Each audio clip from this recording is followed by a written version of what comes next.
الزام ثابت نہیں کر سکے جس کے تحت ان کی ضمانت نہیں ہونی چاہیے تھی. ان کے خلاف جو دفعات تھیں ان میں زیادہ سے زیادہ سزا بھی کسی میں 5 سال تھی اور کسی میں صرف جرمانہ یا سزا اور جرمانہ. جبکہ دہشت گردی کی کوئی دفعات ان کے خلاف ثابت نہیں ہوئی. وہ الفاظ جو ان سے منسوب کیے گئے وہ ان سے منسوب شدہ ثابت نہیں ہوئے. فورینزک رپورٹ ان کے خلاف تھی نہیں، لہذا کوئی جواز نہیں تھا کہ ضمانت منظور نہ کی جاتی. چنانچہ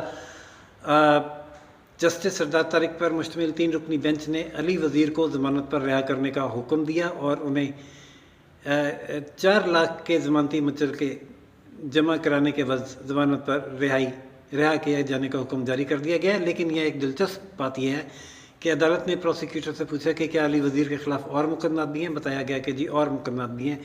اور پھر اس سوال کے جواب میں کہ کیا باقی مقدمات میں ان کی ضمانت ہوگی، تو جواب ملا کہ باقی مقدمات میں ضمانت نہیں ہوئی، جس پر عدالت نے کہا کہ اچھا پھر تو ٹھیک ہے، رکھیں آپ انہیں اندر ہی. مطلب کہنے کا یہ ہے کہ آج ضمانت ہو جانے کے باوجود بھی علی وزیر جیل سے رہا نہیں ہو سکیں گے جب تک کہ باقی مقدمات میں بھی ان کو ضمانت نہیں مل جاتی. یہ تو تھا ناظرین علی وزیر کی ضمانت کا کیس، اور جس میں بہرحال یہ ایک چینج ہے اسما جہانگیر کیس کے بعد کہ عدالت نے ایک اسٹرانگ ایکشن لیا، اسٹیپ لیا ہے. کیس کو سرد خانے میں جانے نہیں دیا، اس کو لگایا، اس کو سنا اور میرٹ پر اس کا فیصلہ بھی کیا. اس کے بعد کیس کے بعد محسن داوڑ جو علی وزیر کے ساتھی اور دوست ہیں، انہوں نے میڈیا سے یہ بات کرتے ہوئے کہا کہ سماعت اور انصاف ایسا ہی ہونا چاہیے جو ہوتا ہوا نظر بھی آئے. آج جو سماعت ہوئی ہے اس میں انصاف ہوا ہے اور وہ اس سے مطمئن ہے، اور انہیں امید ہے کہ آگے جو ان کے خلاف کیسز ہیں جن میں ان کی ابھی تک ضمانت نہیں ہوئی ان میں بھی وہ رہا ہو جائیں گے اگر اسی طرح انصاف کا یہ سلسلہ جاری رہا. ضمانت مل گئی علی کو ہائی کورٹ سے بھی نہیں ملی اور پھر سپریم کورٹ میں بھی اتنی عرصے تک وہ اس کے کیس کا ہم انتظار کرتے اور وہ سب کچھ آج جب کیس لگا، کیونکہ ابھی تک تو لگ نہیں رہا تھا، جب لگا تو سب کچھ سرفیس پہ آ گیا. تو پاکستان کی عدلیہ اور سپریم کورٹ سے متعلق کیا پشتون تحفظ موومنٹ کے یا آپ کے ابھی بھی کوئی تحفظات؟ دیکھیں نا، اب عام عوام پشتون تحفظ موومنٹ ہو گئے ہو، سیاسی ورکرز ہو گئے ہو یا عام عوام ہو گئے ہو، یہ اعلیٰ عدلیہ بلکہ پوری کی پوری عدلیہ یہ آخری امید ہوتی ہے. تو مطلب اس طرح کے فیصلے ہونے چاہیے، جسٹس دکھائی دینا چاہیے، انصاف دکھائی دینا چاہیے. جو 1 سال ڈیلے ہوا میرے خیال میں وہ بھی مناسب نہیں تھا، کیونکہ 1 سال وہ اسی رکاوٹوں کی وجہ سے جیل میں پہلے بھی آلریڈی گزار چکے ہیں. 16 دسمبر کو ان کو اریسٹ کیا گیا تھا. مگر جو تقاریر کی گئی جن کو نفرت انگیز تقریر کہا گیا، کیا آپ ابھی بھی ان تقاریر پہ آپ کی پارٹی یا آپ قائم ہیں کہ وہ کوئی غلط نہیں تھا اور آئندہ بھی کریں گے؟ لیکن نا ان میٹیریل کو تو وہ ڈیفینڈ نہیں کر سکے نا، ان کو پروو نہ کر سکے کہ مثال کون سی چیز اس میں جو تھی وہ غلط تھی. اور یہ تقاریر مطلب جو بھی فورم ہوگا، جو بھی جلسہ ہوگا، جو بھی جلوس ہوگا، یہی تقاریر ہوتی رہیں گی. ناظرین دیکھتے ہیں انصاف کی فراہمی کا یہ سلسلہ کب تک جاری رہتا ہے.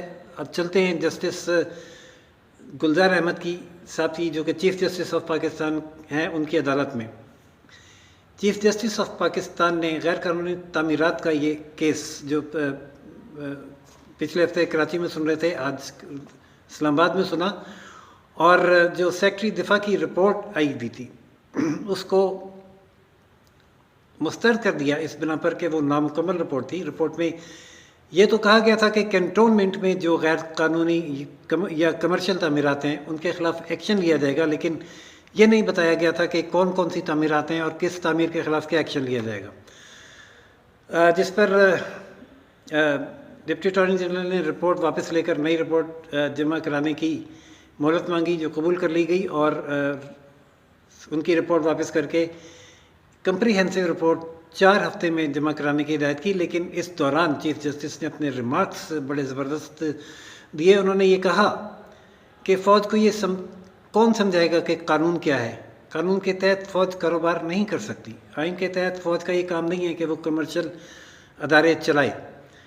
انہوں نے کہا کہ جو کارروائیاں ہم دیگر اداروں کے غیر قانونی تعمیرات کے خلاف کر رہے ہیں وہ اگر ہم کنٹونمنٹ میں نہیں کریں گے تو ہمارے پاس کیا جواز ہوگا کہ ہم ملک بھر میں غیر قانونی تعمیرات کے خلاف کوئی کارروائی کر سکیں.